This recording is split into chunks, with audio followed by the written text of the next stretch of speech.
அதாவது விஜயினுடைய அந்த கரூர் பேச்சை பார்க்கும்போது முதல்ல எனக்கு தோணுன விஷயம் என்ன அப்படின்னா, அந்த பேச்சுக்கலையில் வந்து விஜய் வந்து பயங்கரமாக தேறிட்டாரு அப்படிங்கிறது தான் எனக்கு முதல்ல நான் நோட்டீஸ் பண்ண ஒரு விஷயம். ஒரு முதலமைச்சராக நம்ம பேசும்போது அதுக்குன்னு வந்து ஒரு பேச்சு மொழி இருக்குது. நீங்கள் சீமான் மாதிரி வாய்க்கு வந்ததெல்லாம் பேசிடக்கூடாது. அந்த தில்லு இருக்கா, திராணி இருக்கா, ஒரு கிடையாது. அந்த 41 குடும்பத்துக்கும் விஜய் வந்து தன்னுடைய பணத்திலிருந்து 1 கோடி ரூபா கொடுக்கணும்னு நான் சொன்னேன். 20 லட்சமா 25 லட்சமா பணத்தை கொடுத்துட்டு அப்படியே கடந்து போயிட்டாரு. அப்படி இருக்கும்போது இன்றைக்கு அதிகாரம் உங்க கைக்கு வந்ததுக்கப்புறம் அரசு பணியை கொடுப்பதற்காக முன் வருவதுன்னு இருக்குல்ல, அது வந்து ரொம்ப மோசமான ஒரு முன்னுதாரணம். ஸ்டாலின் வந்து இன்னும் அந்த ரியாலிட்டியே அவருக்கு தெரியல. தன்னுடைய ஆட்சி போய் தாவேக ஆட்சிக்கு வந்துட்டாங்கங்கிறதே அவருக்கு புரியலை. இன்னும் நாம் வந்து முதலமைச்சராக இருக்கோங்கிற அந்த கனவுலையே வாழ்ந்துக்கிட்டு இருக்காரு அப்படின்னு ஸ்டாலின் குறித்து சொல்கிறாரு. ஆனால் இவர் பேசுகிறதெல்லாம் பார்க்கும்போது இவர் இன்னும் சினிமா நடிகராகவே இருக்கும் அப்படிங்கிற அந்த நினப்பில் இருக்காரோ அப்படின்னு தான் நமக்கு தோணுச்சு. அன்றைக்கு கரூரில் பணியில் இருந்த காவலர்கள் எல்லாம் இன்னைக்கு நீங்கள் வந்ததுக்கப்புறம் வேறு பணியிட மாற்றம் பண்ணிட்டீங்க. ஆனால் அவங்க இன்னும் இருக்காங்க. நீங்கள் நினச்சிருந்தீங்கன்னா அவர்களை விசாரணைக்கு உட்படுத்தி என்ன நடந்தது, செந்தில் பாலாஜி உங்களுக்கு இப்படி ஒரு அசைன்மெண்ட் கொடுத்தாராங்கிறத நீங்கள் கண்டுபிடிச்சிடலாமே. மற்ற திமுக முன்னாள் அமைச்சர்களை விட விஜய் வந்து செந்தில் பாலாஜி மீது ஒரு தனிப்பட்ட வன்மத்தோடு அவரை வந்து கார்னர் பண்ணுறாருங்கிறது ஓரளவுக்கு உண்மை தான். அதற்கு காரணம் அந்த கரூர் சம்பவம் தான். இந்த ஜனநாயகன் படம் வந்து இந்த ஏ சர்டிஃபிகேட் வந்து கொடுத்துருக்காங்க. படம் வந்து 24ஆம் தேதி ரிலீஸ் ஆகுதுன்னு வந்து சொல்கிறாங்க. அதுக்கான வாய்ப்பு இருக்குது. அதாவது இந்த படத்துக்கு வந்து ஏ சான்றிதழ் கொடுத்துட்டாங்க, அதில் எந்த மாற்றமும் இல்லை. அதை வைத்து இந்த படம் நாளைக்கே ரிலீஸ் ஆகிடும்னா நம்ம எதிர்பார்க்க முடியாது. மங்களே, அன்பு வணக்கம். இன்றைய நமது சிறப்பு நேர்காணலில் நம்முடன் இருப்பார் வலைபேச்சு ஜே பிஸ்மி சார் அவர்கள். சார் வணக்கம். சார் வணக்கம். முதல்வர் விஜயோட இந்த கரூர் பயணம் வந்து ஒரு மிகப்பெரிய பேசும் பொருளாக மாறி இருக்கு. அங்கே போய் பேசினது வந்து ஒரு முதலமைச்சர் வந்து இப்படிலாம் வந்து பேசலாமான்னு வந்து சொல்கிறாங்க. இந்த கொத்து புரோட்டா இந்த மாதிரியான வார்த்தைகள்லாம் தவிர்த்துருக்கலாமே அப்படின்னு சொல்கிறாங்க. இந்த விஷயத்தை நீங்கள் எப்படி பார்க்குறீங்க? அதாவது விஜயினுடைய அந்த கரூர் பேச்சை பார்க்கும்போது முதல்ல எனக்கு தோணுன விஷயம் என்ன அப்படின்னா, அந்த பேச்சுக்கலையில் வந்து விஜய் வந்து பயங்கரமாக தேறிட்டார் அப்படிங்கிறது தான் எனக்கு முதல்ல நான் நோட்டீஸ் பண்ண ஒரு விஷயம். ஆரம்பத்தில் பார்த்தீங்கன்னா ஒரு 3 நிமிஷம் 5 நிமிஷம் 6 நிமிஷம் ஸோ இந்த அளவில் தான் அவரால் பேச முடிந்தது. ஆனால் இப்போ பார்த்தீங்கன்னா ஒரு சரளமாக ஒரு அரை மணி நேரம் எந்த தங்கு தடை இல்லாமல் ரோல் ஆகாமல் ரொம்ப சரளமாக பேசுகிற அளவுக்கு வந்து அவருக்கு ஒரு நல்ல பயிற்சி கிடச்சிருக்கு. அது வந்து ஒரு பாசிட்டிவான விஷயம். பட் அதே நேரம் நீங்கள் சொன்ன மாதிரி ஒரு முதலமைச்சராக நம்ம பேசும்போது அதுக்குன்னு வந்து ஒரு பேச்சு மொழி இருக்குது. நீங்கள் சீமான் மாதிரி வாய்க்கு வந்ததெல்லாம் பேசிடக்கூடாது. ஏன்னா அரசியலில் வந்து உங்களுக்கு முன்னால் சீமான்னு ஒருத்தர் இருக்கார். அவரை மக்கள் வந்து நிராகரித்து டெபாசிட்டை பறிகொடுக்கிற இடத்துக்கு அவரை தள்ளிட்டு உங்களை முதலமைச்சர் நாற்காலியில் உட்கார வச்சுருக்காங்க அப்படின்னா நீங்கள் அவர் மாதிரி கிடையாது, ஒரு நாகரிக அரசியல் செய்வீங்கிற அந்த நம்பிக்கையில் தானே. அப்போ நீங்களும் வந்து மேடை கிடச்சி அதிகாரம் கிடச்சி பதவி வந்த பிறகு அந்த மாதிரி பேசுகிறது இருக்குல்ல, அது வந்து நிச்சயமாக ஏற்க முடியாது. அந்த டேஷ் அப்படிங்கிறாரு. அப்போ டேஷ் அப்படின்னா எல்லாருமே அதை வந்து ஈஸியாக ஃபில்லப் பண்ணிக்க முடியும். அதுக்கப்புறம் ஏற்கனவே ஒருத்தர் பேசும்போது எங்களுக்கும் இந்த மாதிரி கெட்ட வார்த்தைகள்லாம் பேச தெரியுங்கிற மாதிரி ஒரு இதில் பேசியிருப்பார். ஸோ இன்னும் பார்த்தீங்கன்னா அவர் நம்ம முதலமைச்சர் ஆயிட்டோம் அப்படிங்கிற அந்த ரியாலிட்டி வந்து இன்னும் அவருக்கே வந்து போய் உரைக்கவே இல்லைன்னு நினைக்கிறேன். இப்போ அவர் ஸ்டாலின் குறித்து பேசும்போது என்ன சொல்கிறாரு, ஸ்டாலின் வந்து இன்னும் அந்த ரியாலிட்டியே அவருக்கு தெரியல. தன்னுடைய ஆட்சி போய் தாவேக ஆட்சிக்கு வந்துட்டாங்கங்கிறதே அவருக்கு புரியலை. இன்னும் நாம் வந்து முதலமைச்சராக இருக்கோங்கிற அந்த கனவுலையே வாழ்ந்துக்கிட்டு இருக்காரு அப்படின்னு ஸ்டாலின் குறித்து சொல்கிறாரு. ஆனால் இவர் பேசுகிறதெல்லாம் பார்க்கும்போது இவர் இன்னும் சினிமா நடிகராகவே இருக்கும் அப்படிங்கிற அந்த நினப்பில் இருக்காரோ அப்படின்னு தான் நமக்கு தோணுச்சு. அதுக்கு அடுத்து வந்து இங்கே எத்தனை நாள் தான் திமுக வந்து தீய சக்தி தீய சக்தினே சொல்லிக்கிட்டு இருக்க போகிறீங்க? அப்படி சொன்னீங்க, அதை மக்கள் நம்பினாங்க. அந்த குற்றச்சாட்டில் உண்மை இருப்பதாக மக்கள் நம்பியதால் உங்களை வந்து வெற்றியை கொடுத்துருக்காங்க, திமுகவுக்கு ஒரு தோல்வியை கொடுத்துருக்காங்க. ஸோ இப்போ உங்களுக்கு அந்த பதவி பொறுப்பும் வந்த பிறகு நீங்கள் செயல்பட ஆரம்பிக்கணும். மக்களை சந்திக்கும் போது நாங்கள் இதெல்லாம் செஞ்சோம் அப்படின்னு நீங்கள் சொல்லணும். அதை விட்டுட்டு திருப்பி திருப்பி நீங்கள் திமுகவை பேசிக்கிட்டே இருக்கிறதுங்கிறது அது வந்து ஒரு மாதிரி சரியான விஷயமா எனக்கு தோணலை. இல்லை சார், இப்போ ஆனால் அவர் வந்து முழுசாக நம்புறாருல சார். இந்த கரூர் பிரச்சனைக்கு வந்து காரணம் வந்து இங்கேருந்து யாரோ ஒன்று பண்ணதுன்னா இதோட விளைவுன்னு வந்து சொல்கிறாரு. அதை வந்து காவல்துறை வந்து எங்களை வந்து நம்ப வச்சு ஏமாத்திட்டான்னு வந்து சொல்கிறாரு. ஆனால் இப்போ அவருடைய ஆட்சியில் வந்து காவல்துறை அவருடைய கட்டுப்பாட்டில் தான் இருக்குது. இப்போ அவரே நியாயப்படி அதை வந்து கண்டுபிடிச்சிருக்கலாம். அப்படி இருக்கும்போது திரும்பவும் வந்து காவல்துறை மேல வந்து பழி போடுறது வந்து எந்த விதத்துல சரியா இருக்கும் சார்? ஒரு பக்கம் வந்து நன்றி சொன்னார் அந்த பீரியட்ல. இப்போ வந்து அவங்க மேல பழி போடுறது வந்து இப்போ இங்க வேலை செய்யற காவல்துறை மேல எல்லார் மேலயும் பழி போடுற மாதிரி தானே சார் அர்த்தமா? இல்ல அதுதான் என்னன்னா, நான் ஏற்கனவே பல பேட்டிகள்ல சொல்லியிருக்கேன். கரூர் சம்பவத்தை பொறுத்தவரை நமக்கெல்லாம் அது விபத்து. விஜயை பொறுத்த வரைக்கும் அதை சதின்னு வந்து ரொம்ப உறுதியா நம்புறாரு. அவருக்கு நெருக்கமான நண்பர்களோட அதை அவர் பலமுறை ஷேர் பண்ணியிருக்காரு. ஆனா என்ன, அதுக்கான ஆதாரம் அவர் கையில இல்ல. அதுக்கடுத்து ஆட்சி அதிகாரமும் அவரிடம் இல்ல. அதனால அதை அவரால வெளிப்படையாக பேச முடியல. அப்படிதான் நம்ம அதை எடுத்துக்கணும். அதே நேரம் டெல்லியில் நடந்த சிபிஐ விசாரணையில் தன்னிடம் இருந்த ஒரு சின்ன ஆதாரங்களை அல்லது வந்து தன்னுடைய சந்தேகங்களை நிச்சயமாக சிபிஐயிடம் தெரிவிச்சிருப்பார் அப்படின்னு நம்ம நம்பலாம். பட் அதே நேரம் நம்ம சொல்றது என்னன்னா, இது குறித்து எனக்கு வந்து இப்படியெல்லாம் ஒரு டவுட் இருக்கு. இன்னைக்கு மேடையில பேசினார்ல, ஏற்கனவே அங்க பெரம்பலூருக்கு வராதீங்க அப்படின்னு காவல்துறை எச்சரிச்சாங்க. ஆனா இந்த கரூர் காவல்துறை எச்சரிக்கல. அப்ப இவங்க வந்து யாரோ ஒருத்தருடைய சதித்திட்டத்தின்படி என்னைய கூட்டியாந்து சிக்க வச்சுட்டாங்க. இன்னைக்கு பேசுறத நீங்க ஏற்கனவே ஒரு அறிக்கையாகவோ அல்லது ஒரு பேட்டியாகவோ வெளிப்படுத்தி இருக்கலாம். அதுக்கு அடுத்து இன்னைக்கு வந்து நீங்க இப்படி ஒரு விஷயத்த சொல்றீங்க. அதுக்கு அடுத்து அன்றைக்கு கரூரில் பணியில் இருந்த காவலர்கள் எல்லாம் இன்னைக்கு நீங்க வந்ததுக்கப்புறம் வேறு பணியிட மாற்றம் பண்ணிட்டீங்க. ஆனா அவங்க இன்னும் இருக்காங்க. நீங்க நினைச்சிருந்தீங்கன்னா அவர்களை விசாரணைக்கு உட்படுத்தி என்ன நடந்தது, செந்தில் பாலாஜி உங்களுக்கு இப்படி ஒரு அசைன்மெண்ட் கொடுத்தாராங்கிறத நீங்க கண்டுபிடிச்சிடலாமே. அப்படி செய்யாம சும்மா வெறுமனே ஒரு குற்றச்சாட்டை மட்டும் எழுப்பிக்கிட்டே போறதுங்கிறது ஒரு சரியான அணுகுமுறை இல்லை. என்ன காரணம் அப்படின்னா, நேத்து நீங்க வந்து ஒரு கட்சியின் தலைவர், அதிகாரம் வேற ஒரு இடத்துல இருந்துச்சு, அவர்களுக்கு எதிராக உங்களால போராட முடியல. அதனால உங்களுடைய மௌனத்தை மக்கள் வந்து அதை நியாயப்படுத்திக் கொள்வதற்கு வாய்ப்பு இருக்கு. ஆனா இன்னைக்கு அதிகாரமே உங்க கையில தான் இருக்கு. நீங்கள் நினைத்தால் அந்த உண்மையை வந்து உங்களால கண்டுபிடிச்சிட முடியும். அதை நோக்கி நீங்க சொல்றது தானே சரியாக இருக்கும். Okay sir. இப்போ இந்த பாதிக்கப்பட்ட குடும்பங்களுக்கு வந்து இந்த அரசு வேலையை வந்து கொடுத்துருந்தாங்க. ஆனா அது ஒரு மிகப்பெரிய ஒரு சர்ச்சையா எதிர்க்கட்சிகள்லாம் வந்து மாத்துறாங்க. நீங்க வந்து காலங்காலமா இந்த எக்ஸாமுக்காக படிக்கிறவங்க நிறைய பேர் வந்து இருக்காங்க. அவங்களுடைய வாய்ப்பை வந்து நீங்க தட்டி பறிக்கிறீங்கன்னு வந்து சொல்றாங்க. இந்த விஷயத்தை நீங்க எப்படி பாக்குறீங்க? அதே மாதிரி முன்னாள் அமைச்சர் ஜெயக்குமார் அவர்கள் வந்து நீங்க அந்த பாதிக்கப்பட்ட குடும்பங்களுக்கு உதவி பண்ணா உங்களுடைய காசு எடுத்து ஒரு கோடி கொடுங்க. ஏன் இந்த மாதிரி டிஎன்பிசியில் படிக்கிறவங்களோட அந்த கனவை வந்து நீங்க இதுவாக்குறீங்க அப்படின்ற மாதிரி வந்து சொல்றாரு. அப்புறம் கனிமொழி அவர்கள் வந்து கரூர் மக்களுக்கு வந்து தெரியும் யார் வந்து அவங்க கூட நின்னாங்கன்னு வந்து சொல்றாரு. அப்புறம் திமுகவோட இந்த செய்தி தொடர்பாளர் டிவிகே இளங்கோவன் வந்து விஜய் அவர்கள் தாமதம் வந்தது தான் இது வந்து காரணம் வந்து சொல்றாரு. அதிமுகவும் நிறைய பேர் வந்து சொல்றாங்க விஜய் அவர்கள் வந்து ஒரு சாக்கடை மாதிரி, இந்த கூவமாட்டில் ஒரு சாக்கடை மாதிரி வந்து பேசிட்டு இருக்காரு. இது வந்து ஒரு ஆணவத்தின் உச்சம் சொல்லிட்டு ஆர்பி உதயகுமார் வந்து சொல்றாங்க. ஓவரால் இந்த விஷயத்தெல்லாம் நீங்க எப்படி பாக்குறீங்க? அதான் கரூர் சம்பவம் குறித்து நம்ம மீண்டும் அதை பற்றி பேச வேண்டிய அவசியம் இல்லாத மக்கள் எல்லாருக்குமே தெரியும். எல்லாத்துக்கும் மேலே நடந்ததை மக்கள் வந்து நேரலையாகவே பார்த்துட்டாங்க. அதை வைத்தே மக்கள் வந்து புரிஞ்சுக்குவாங்க யார் மேலே தப்பு யார் மேலே தப்பு இல்லை, விஜய் லேட்டாக வந்தாரா சரியான நேரத்துக்கு வந்தாரா அப்படிங்கிறது எல்லாமே அது மக்களுடைய பார்வைக்கு போயிடுச்சு. அதையும் தாண்டி தான் இன்றைக்கு மக்கள் அவருக்கு வாக்களித்து முதலமைச்சராகவே உட்கார வச்சுருக்காங்க. அதனால் நாம் அதுக்குள் போக வேண்டிய அவசியம் இல்லை. ஆனால் அந்த பாதிக்கப்பட்ட குடும்பத்தை சேர்ந்தவர்களுக்கு அரசு வேலை கொடுத்ததுங்கிறது மிக மிக ஒரு தவறான செயல். அதில் எந்த மாற்றமும் இல்லை.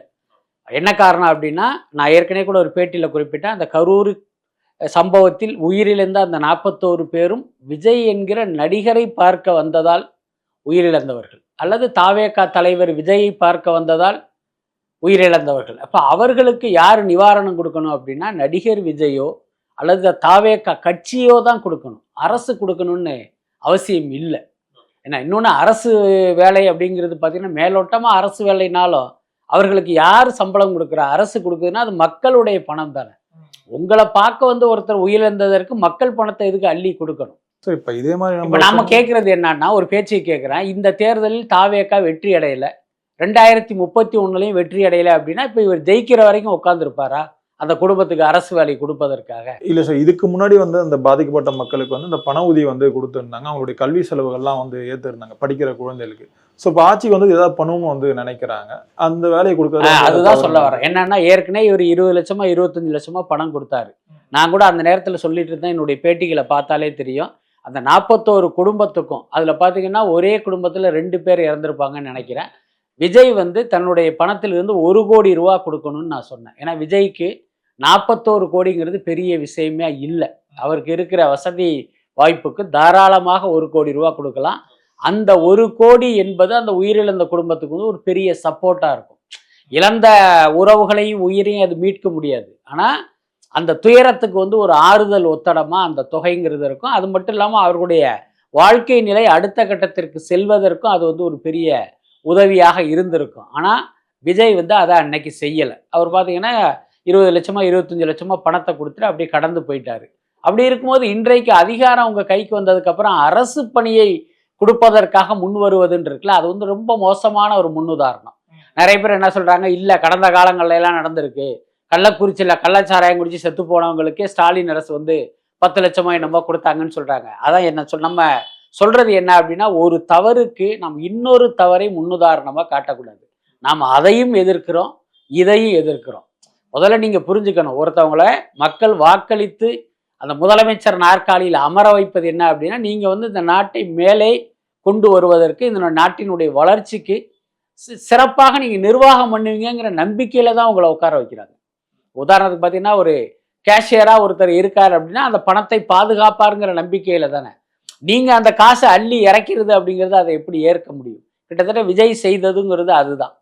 இல்லை சார், அந்த கரூர் அந்த பிரச்சனையை வந்து அது ஒரு சிஸ்டம் ஃபெயிலியராக தானே சார் கணக்கெடுக்க முடியும். அதை வந்து வெறுமனே வந்து ஒரு கட்சி தலைவரை பார்க்க வந்து இருந்த கூட்டம் வந்து சொல்ல முடியாது இல்லை சார். அது இப்போ வரைக்குமே அப்படிதான் இருக்கு. இப்போ நான் கேட்குறது என்னன்னா, இப்போ ஒரு கள்ளச்சாராயா குடித்து கள்ளக்குறிச்சியில் வந்து உயிரிழந்தார்கள். இப்போ அவர்களுக்கு வந்து 10 லட்சம் கொடுக்குறாங்க. இப்போ அதையும் கூட நீங்கள் வந்து ஒரு சிஸ்டம் தோல்வி அப்படின்னு எடுத்துக்கலாம். அதுக்கப்புறம் மும்பையில் நீங்கள் கேள்விப்பட்டிருப்பீங்க, சிவப்பு விளக்கு பகுதி இருக்குது, கேள்விப்பட்டிருப்பீங்க. அங்கே வந்து நிறைய அந்த விலை மாதர்கள்லாம் அங்கே இருப்பாங்க. அங்கே திடீர்னு ஒரு விபத்து ஏற்பட்டு ஒரு 10 பேர் 20 பேர் செத்துடுறாங்க. அவர்களுக்கு வந்து இது மாதிரி அரசு உதவியை கொடுத்துட்டு சிஸ்டம் தோல்வி, அதுக்காக இந்த அரசு கொடுக்குது அப்படின்னு ஒரு மகாராஷ்டிரா அரசு சொன்னால் அதை நம்ம ஏற்க முடியுமா? அந்த உயிரிழப்புங்கிறது எந்த இடத்துல நடந்தது, எதற்காக அங்கே போனாங்க, இதையெல்லாம் வச்சு தான் அந்த உயிரிழப்பு மீது வந்து நம்ம அனுதாபப்படுவதா என்ன அல்லது கடந்து போவதா அப்படிங்கிறதே நம்ம முடிவு செய்ய முடியும். எல்லாத்துக்கும் மேலே இது உங்களை பார்க்க வந்தாங்க, அங்கே ஒரு விபத்து நடந்து இறந்திருக்காங்க போது அதற்கான நிவாரணத்தை நீங்கள் தான் செய்யணும். அதுதானே சரியாக இருக்கும்.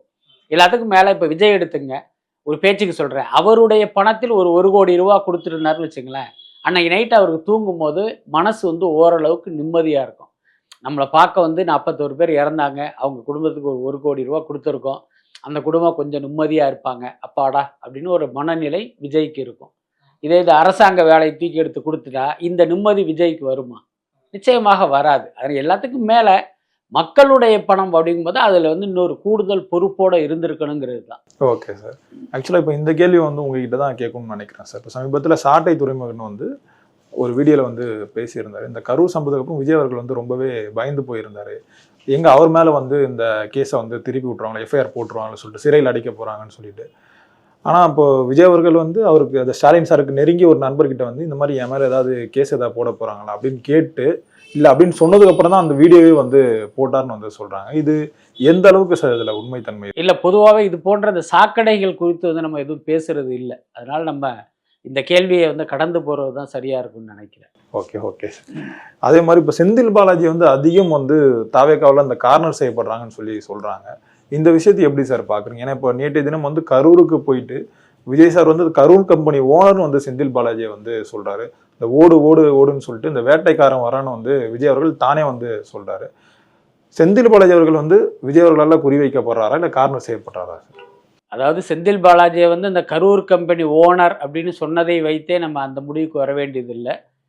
செந்தில் பாலாஜி வந்து கரூர் கம்பெனின்னு ஒன்று இருப்பது, அந்த கரூர் கம்பெனி சார்பாக கடந்த திமுக ஆட்சி காலத்தில் எத்தனை கோடி வசூல் பண்ணாங்கங்கிறது எல்லாருக்கும் தெரியும். பல பத்திரிகைகளில் அது செய்தியாகவே வந்திருக்கு. இதில் போனால் ஜூனியருடன் போன்ற பத்திரிகைகளை தொடர்ந்து வாசிப்பவர்களுக்கு தெரியும். கரூர் கம்பெனி அப்படின்னாலே உங்களுக்கு செந்தில் பாலாஜி ஞாபகத்துக்கு வருவார். அதனால் அது வந்து ஒரு பெரிய விஜய் வந்து அவர் மீது ஒரு அவதூறு சுமத்தியதாக நம்ம எடுத்துக்க முடியாது. பட் அதே நேரம் நீங்கள் கேட்ட கேள்வி வந்து ஓரளவுக்கு உண்மைதான். மற்ற திமுக முன்னாள் அமைச்சர்களை விட விஜய் வந்து செந்தில் பாலாஜி மீது ஒரு தனிப்பட்ட வன்மத்தோடு அவரை வந்து கார்னர் பண்ணுறாருங்கிறது ஓரளவுக்கு உண்மை தான். அதற்கு காரணம் அந்த கரூர் சம்பவம் தான். நான் கூட அந்த சம்பவம் நடந்ததுலேருந்து ரொம்ப நாளாக சொல்லிக்கிட்டே இருக்கேன். விஜயை பொறுத்த வரைக்கும் அந்த 41 பேர் உயிரிழப்புக்கு செந்தில் பாலாஜி தான் காரணம்னு ரொம்ப உறுதியாக நம்புகிறார்.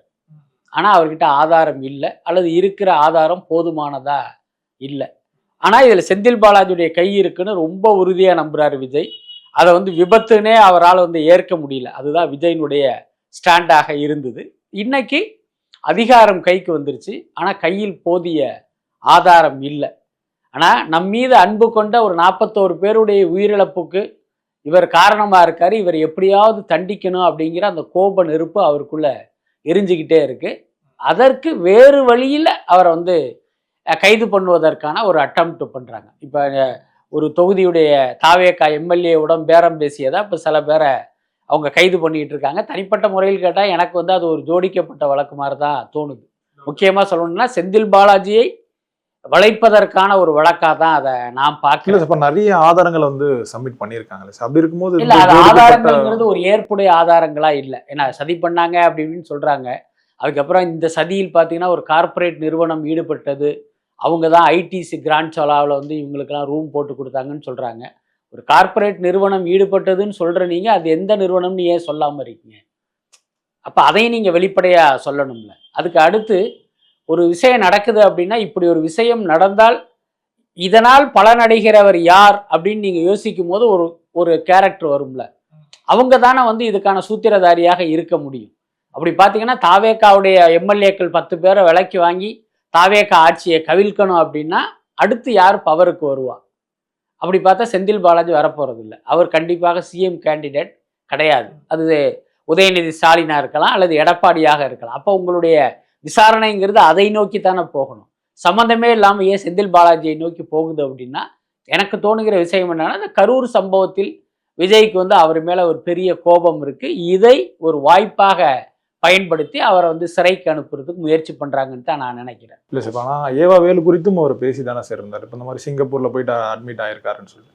அப்படி இருக்கும்போது இந்த மாதிரி விஷயங்களை வந்து செந்தில் பாலாஜி மட்டும் இல்லை, முன்னாள் அமைச்சர்களே ஒட்டுமொத்தமாக என்ன ஊழல்கள்லாம் பண்ணாங்களோ அதை தான் கொண்டு வராங்க. அப்படி இருக்கும்போது இது வந்து இந்த பழி வாங்குதுன்னு சொல்றது வந்து எந்த விதத்திலையும் வந்து சரியானது இல்லைன்னு சொல்லிட்டு தாவேக்கினர் வந்து சொல்றாங்களே. இல்லை, தாவேக்காரங்க அப்படி தானே சொல்லுவாங்க. ஆமாங்க நாங்கள் பழி வாங்குறோன்னு அவங்க வந்து ஒப்புதல் வாக்கு இல்ல, நிறைய பொதுமக்களுமே அதை பேசல. நம்ம என்ன சொல்றோம் அப்படின்னா, நம்ம திமுகவை வந்து ஆதரிக்கல, அவங்களுடைய ஊழலை வந்து நம்ம மூடி மறைக்கணும்னு நினைக்கல. திமுக ஆட்சி காலத்தில் மக்களுடைய பணம் பல லட்சம் கோடி கமிஷனாக பார்ட்டி ஃபண்டாக சூறையாடப்பட்டிருக்கு. அதில் எந்த மாற்றமும் இல்லை. ஆனால் இன்னைக்கு தாவேக்கா நீங்கள் தான் ஆட்சியில் இருக்கீங்க. நீங்கள் நினைத்தால் அந்த சம்பந்தப்பட்ட துறையின் அதிகாரிகளை வைத்து கடந்த ஆட்சி காலத்தில் கடந்த 5 வருடங்களில் எவ்வளவு கமிஷன் வாங்கியிருக்காங்க, டெண்டரில் எவ்வளவு முறைகேடு பண்ணியிருக்காங்கங்கிறத 1 மணி நேரத்தில் உங்களால் கண்டுபிடிக்க முடியும். அப்படி கண்டுபிடிச்சு நீங்கள் அவர்கள் மீது நடவடிக்கை எடுத்தால் தமிழ்நாடே வந்து உங்களை கொண்டாடும். ஆனால் அப்படி எந்த முயற்சியுமே நீங்கள் பண்ணவே இல்லையே. என்ன ஏவா வேலை வந்து இது பண்ணுறோன்னு சொல்கிறீங்க, செந்தில் பாலாஜி, அது தவிர உங்களுடைய நடவடிக்கை என்ன இருக்குது? ஒன்றுமே இல்லையே. எனக்கு தெரிஞ்சு கிட்டத்தட்ட எல்லா டிபார்ட்மெண்ட்லேயுமே இப்படி ஒரு விஷயம் நடந்திருக்கும். ஆனால் அதை நீங்கள் என்னென்னா மேடை பேச்சுக்கு மட்டும்தானே அதை பயன்படுத்துறீங்க. அதாவது திமுகவை ஒரு தீய சக்தியாக ஊழல் சக்தியாக காட்டுவதற்கு தானே அதை பயன்படுத்துறீங்க. நியாயமாக அவங்க மீது நம்ம நடவடிக்கை எடுக்கணும்னு நீங்கள் வரவே இல்லையே. இப்போ என் கேள்வி என்னன்னா, ஏவாவேலு இப்போ சிங்கப்பூர் போயிட்டாரு, அது போதுமா? அவர் வர்ற வரைக்கும் நீங்கள் அப்படி கையை கட்டிட்டு உட்கார போகிறீங்களா? அப்போ நீங்கள் எந்த நடவடிக்கையும் எடுக்க மாட்டீங்களா? அதுக்கடுத்து ஏவாவேலு செந்தில் பாலாஜி டிபார்ட்மெண்ட்டில் மட்டும்தான் ஊழல் நடந்ததா? மற்ற டிபார்ட்மெண்ட்ல எல்லாம் ஊழல் நடக்கலையா? அதனால் நான் என்ன சொல்கிறேன்னா, நீங்கள் உண்மையாகவே தவறு செய்தவர்கள் மீது நடவடிக்கை எடுப்பது உங்கள் நோக்கமாக இருந்தால் நீங்கள் அதை செய்யலாம். உங்களை யாரும் தடுக்க போவதில்லை. Okay sir. இப்போ ஆனால் இது வரைக்குமே தமிழ்நாட்டில் ஆண்ட முதலமைச்சர் யாருமே வந்து லஞ்சம் கேட்டால் கொடுக்காதீங்கன்னு வந்து யாரும் வந்து சொன்னதா நான் பார்த்தது என்னோட பார்வையில் சொல்கிறேன். ஆனால் விஜய் அவர்கள் வந்து அதை தைரியமாக வந்து சொல்கிறார். ஆக்சுவலாக ஒரு நாட்டோட முதலமைச்சர் வந்து அந்த மக்களுக்கு வந்து பணமாக கொடுக்கறத விட அந்த தைரியத்தை வந்து விளைக்கணும் சார். அதை வந்து தொடர்ந்து விஜய் சார் பண்ணிட்டு தானே சார் இருக்காரு. இல்லை, அதை நம்ம வந்து பாசிட்டிவாக தான் பார்க்குறோம். அதில் எந்த மாற்றம் இல்லை. ஒரு நாட்டின் முதலமைச்சர் பொதுமக்களிடம் நீங்கள் லஞ்சம் கொடுக்காதீங்க அப்படின்னு சொல்கிறதெல்லாம் ஒரு பாசிட்டிவான விஷயம்தான். பட் அதே நேரம் ரியாலிட்டியும் நம்ம புரிஞ்சுக்கணும். விஜய் வந்து லஞ்சம் கொடுக்காதீங்கன்னு சொல்லிட்டாரு அப்படின்னு நீங்கள் வந்து ஊர் பக்கம் போய் ஒரு விஏஓ கிட்ட போய் ஒரு சர்டிஃபிகேட் வாங்கிட முடியுமா? விஜய் சொல்லிட்டாருங்க, நீங்கள் சர்டிஃபிகேட் கொடுங்க அப்படின்னு சொல்லிட முடியுமா? அது நிச்சயமாக முடியாது. இன்னொன்று பார்த்தீங்கன்னா, இந்த ஊழலும் லஞ்சமும் வந்து நேற்று முந்தா நேற்று வந்ததில்லை. கிட்டத்தட்ட ஒரு 50-60 ஆண்டு காலமாக இங்கு புறையோடி போன ஒரு விஷயம். ஒன்றும் இல்லை, இப்போ விஜய் வந்து நேற்று பேசிட்டாரு லஞ்சம் கொடுக்காதீங்க அப்படின்ட்டு. ஒரு 10 நாளைக்கு நீங்கள் தினத்தந்தி பேப்பரை படித்து பாருங்கள். 10 நாளைக்கு என்ன லஞ்ச புகாரில் விஏஓ கைது, லஞ்சம் வாங்கிய சார் பதிவாளர் கைது அப்படின்னு செய்திகள் வரத்தானே போகுது, வந்துக்கிட்டு தானே இருக்குது. அப்போ விஜய் சொன்னதுனால இவர்கள்லாம் திருந்து விட்டார்கள் அப்படின்னு நம்ம நினைச்சோம்னா நம்மை விட ஒரு முட்டாள் யாருமே கிடையாது. ஆனா கடந்தாச்சு இந்த மாதிரி எந்த செய்தியும் நம்மளால பார்க்க முடியல. இல்ல அது உண்மைதான், அதுல மாற்றம் இல்லை. ஒரு மாற்றத்தை நோக்கி இந்த ஆட்சி நகருதுங்கிறது ஒரு பாசிட்டிவான விஷயம்தான். ஆனா விஜய் சொல்லிட்டாரு நாட்டில் லஞ்சமும் ஊழலும் ஒளிந்து விட்டது அப்படின்னு ஒருத்தவங்க நம்புனா நம்மை விட முட்டாள் யாரும் கிடையாதுன்னு சொல்றேன். ஓகே சார், இப்போ இது ஒரு பக்கம் இருக்க அந்த ஜனநாயகன் படம் வந்து இந்த ஏ சர்டிஃபிகேட் வந்து கொடுத்துருக்காங்க. படம் வந்து 24ஆம் தேதி ரிலீஸ் ஆகுதுன்னு வந்து சொல்றாங்க. அதுக்கான வாய்ப்பு இருக்கு. ஏன்னா நடுவில் ஏதாவது மாற்றங்கள் வந்து நிகழும் வந்து சொல்றாங்க. இந்த படத்தை வந்து எப்படி ரிலீஸ் பண்றதுல ஒரு பெரிய பிரச்சனை இருக்குன்னு சொல்றாங்க. அப்படியே ரிலீஸ் ஆனாலும் அதுல ஒரு பெரிய பிரச்சனை இருக்கு. ஏன்னா இந்த நெகட்டிவான இந்த விமர்சனத்தை வந்து பரப்புவாங்கன்னு வந்து சொல்றாங்க. ஏன்னா விஜய் சாரோட இந்த கடைசி படம் வந்து பெரிய அளவில் வந்து வசூல் வந்து பண்ணிடக்கூடாதுன்றதுல வந்து எதிர்க்கட்சிகள் ரொம்பவே மும்முரமா இருக்குதா வந்து சொல்றாங்க. அதை எப்படி பார்க்குறீங்க சார்? அதாவது இந்த படத்துக்கு வந்து ஏ சான்றிதழ் கொடுத்துட்டாங்க, அதில் எந்த மாற்றமும் இல்லை. அதை வைத்து இந்த படம் நாளைக்கே ரிலீஸ் ஆகிடும்னா நம்ம எதிர்பார்க்க முடியாது.